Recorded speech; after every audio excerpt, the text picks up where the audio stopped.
dirais que c'est du nostalgique moderne. Nostalgique moderne. C'est ce qu'on a vécu dans l'adolescence, ce qu'on a pu voir, ce qu'on a pu entendre, qui rejaillit aujourd'hui, alors qu'on est entre la vingtaine et la trentaine. On fait de la création, on crée des rencontres, on crée des histoires et on s'impose pas de limites, on s'amuse et au final on voit un résultat qui nous correspond, et ça c'est de fusionner les deux esprits, la vidéo et la musique, c'est chouette. C'est recréer ce que te faisait le vinyle ou le CD à l'époque. Quand tu l'ouvrais, tu rentrais dans quelque chose, tu vois, il y avait un côté... bon, les CD existent encore, mais nous on essaie de créer ce truc-là par le biais d'un clip, par le biais d'une page internet. C'est là-dessus où je pense qu'on arrive à faire un réel pont entre The Lemon Queen et l'ATM, c'est que l'idée c'est vraiment une immersion dans un univers. Et l'univers il est porté bien évidemment en premier lieu par la musique, mais il est aussi très bien relayé par l'image.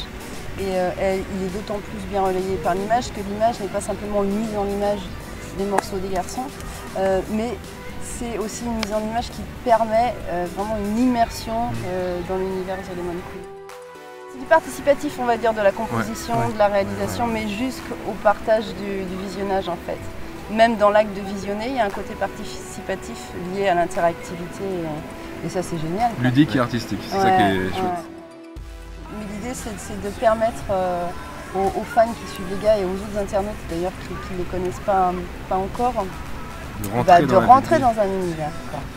C'est pas simplement on écoute de la musique, on regarde des images et on fait partie à part entière de l'univers. On devient acteur un petit peu du groupe.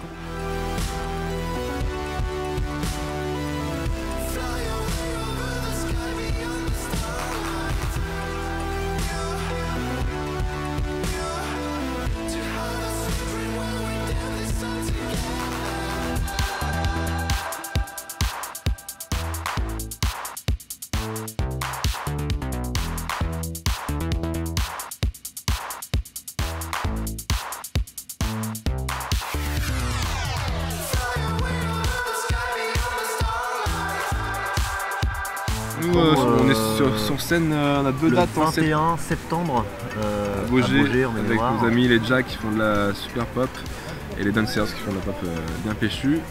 Et on tourne à Paris, on revoit nos amis les Parisiens le 26 septembre.